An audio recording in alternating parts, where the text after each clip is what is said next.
Hi po, welcome po, shoutout po. Pumunta sila po dito sa sobrang sikip na sikip yung daan. Yan. Hindi, nabali. Doon sa pinirahan nyo. Diba, lalabas kayong subdivision. May bicycle doon. Yan po, ayan.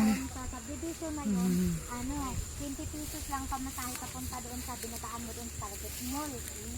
Wala na, naganon na to. Ano yan?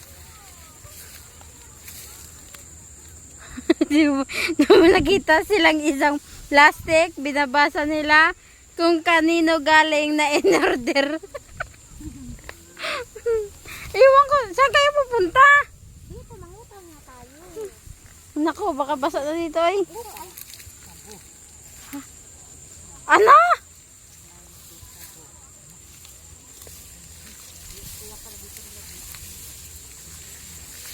Yan, dito pala yata yung nagsisabo. Kaya nga dito kami pupunta. Titingnan namin kung nga dito sila.